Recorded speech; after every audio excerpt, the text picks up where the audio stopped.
Hello everyone, this is Simon Says. I am here today to do a quick review of the BMW M4 GT by Carrera Digital. This is a really kind of like a special car because this is the car that I'm going to be using for comparison to. The reason for this is because this car features in the starter sets, and it has also had recently a number of new liveries both last year and this year, so I should imagine it's going to be a quite commonly owned car. So it makes reason or good sense really to use this as a yardstick, because I think many of us will get this car and then we'll be able to go, hey, this is what this car is like and this is what the others are like in comparison to it. So it might be get you a good idea for what you're getting into. Now, I have put more than a few laps on this car. It is a good looking car and I like to drive it. So I have lost the little aerial and the snorkel here, and also it's taken a few hits on the rear wing, and the more times the rear wing pops out, the looser it gets. So I've just solved that temporarily with a bit of blue tack or sticky tack around the bottom of the tabs, and that seems to hold it in place but will still allow the wing to come out on a big hit. So hopefully I don't actually break it. You can also see the tip of the wing has gotten worn.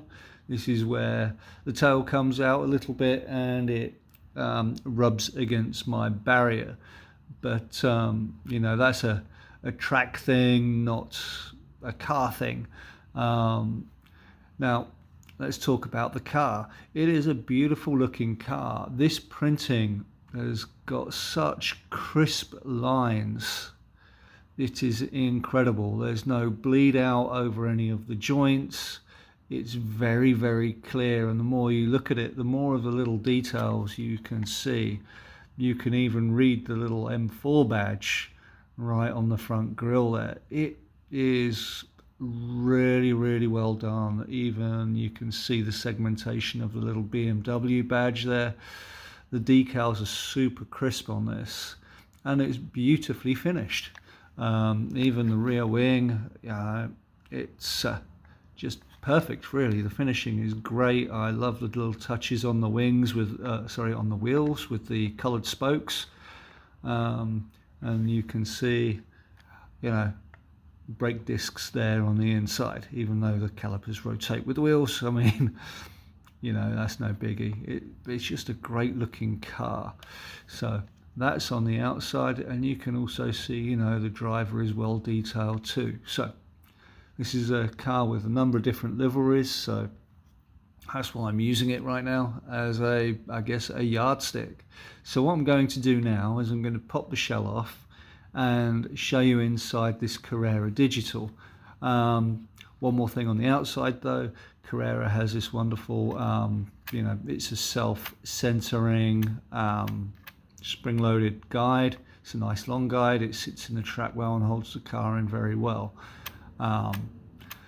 It's quite nice to have. At least when you put the car down on the track in a straight line, you can pretty much be guaranteed the car's going to go in the slot and you're not faffing about trying to get the car back in the slot. So there we go. So that's the outside. Let's open it up. I'll pause this real quick and we'll take a look at the inside. Okay, so using my trusty screwdriver, this is the inside of the Carrera car. So up front we have the mechanism for the spring-loaded guide and braid. Like I say, it's very nice to just put the car down straight on the track and know where it is. Up front we have front headlights. We have brass bushings, which is nice to have. The front wheels spin very freely on these, so I've got a little bit of lubrication on the bearings. In the middle here, this is the control center. This is the digital chip. So the digital car is $55, I think, around about, and the analog is around $45. If you get an analog car, or if you're getting an analog circuit and you're kind of thinking you may want to get a digital down the road, it might be worth you buying a digital car straight away for the $10 price difference, because if you're to get the digital chip afterwards, the digital chips on their own are $40 each. So if you're on the fence whether or not you'll switch to digital down the road, it might be worth considering getting the digital version of the car. And this is a plus side with buying a car at $55, because it's a great value car when you consider to buy the replacement chips for $40 each on their own. I am running this car stock, so you can see I've got the two magnets in place, one in front and one just behind the motor. There's a little plastic clip underneath my grease there. I put a little bit of grease on these nylon gears. I don't know really, I mean, they're nylon, so the wear shouldn't be that much on them anyway, but I like to just put a little drop on. When you're lubing the car, there's 5 main points you should do each of the brass bearings, and only put the tiniest drop on this pinion end of the motor. Do not put any down this end of the motor. This end of the motor is where the bushes are, or brushes are rather, that connect to the motor. And if you put oil on here, you're going to get oil on the brushes and you'll end up killing the motor. I'm pretty new and I've already killed like 2 cars by not realizing this and making that mistake. So no oil on this plastic end of the motor, tiny little drop on the metal bearing at this end of the motor, and then you just a little bit of grease on the nylon cogs and a little bit of oil on each of the 2 brass bushings. This car also comes with lights, and the lights are brilliant and they light up great. So let me put the top back on this car and I'll put it on the scale and I'll show you how much magnetic downforce it has, and I will run a couple of demo laps. Hopefully I stay on the track, so I'll be right back. Okay everybody, this is the homemade magnet Marshall. I have got a video on this. I've already set this up with my calibration car, which is the car that I use at the shop. So this is now reading 0, and we'll just see how much magnetic downforce my car is putting down.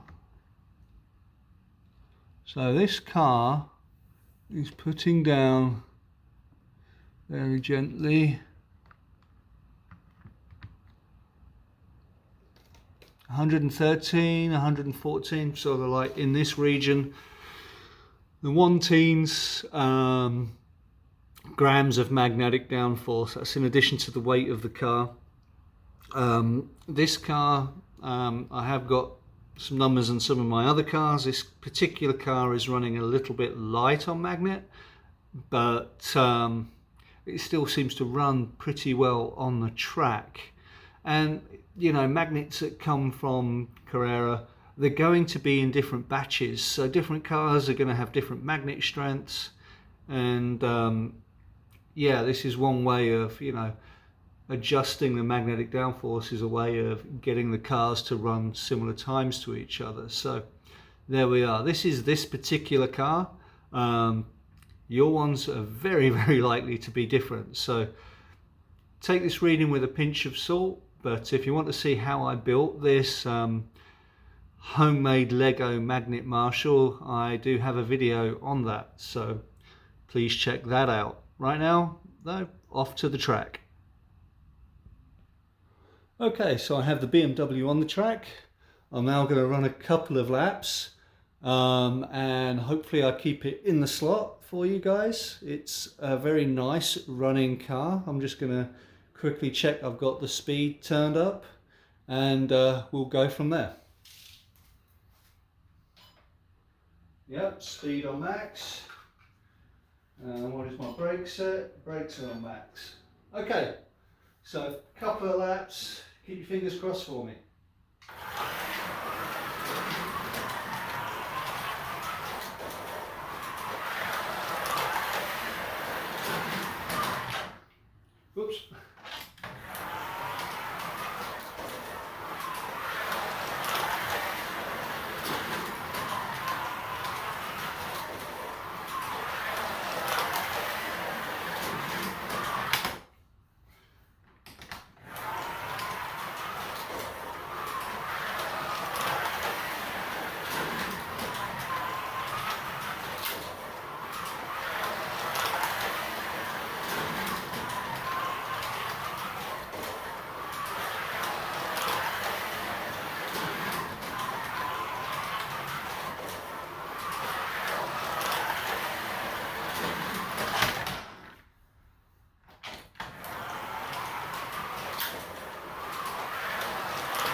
go talk some more. Okay, so on my channel, these are the two cars I have reviewed, and I've got 100 laps on that particular session where I got that time, the 6.2, and that was my fastest lap for this car, during that testing session. I did have a couple of offs just now, performance anxiety and just recording the video in general, it throws you out of your groove a little bit. But there we go. So what I think of it, it's a great looking car. It actually drives very, very well, and I can get very consistent laps with this car. And it's well finished. I think it's great value for money. I like it. I think, if you're on the fence about getting one of these BMWs, it actually drives very well. Disclaimer, I have trued the tyres. I've used 150 grit sandpaper and just trued the rears. So that usually does help. But yeah, as comparison to my other GT cars, I haven't got those times up here yet. But those other cars are running a little bit slower than this right now. So this is the fastest of my modern GT cars, and you can see it's a fair bit quicker than the Revo slot, which isn't running any magnets. So there you go. That's my review of the Carrera BMW M4. It is a great running car. So yeah, I like it. It looks great. Whichever livery you'll get, I'm sure you'll be happy with it. You guys have a great one. Until next week, bye for now.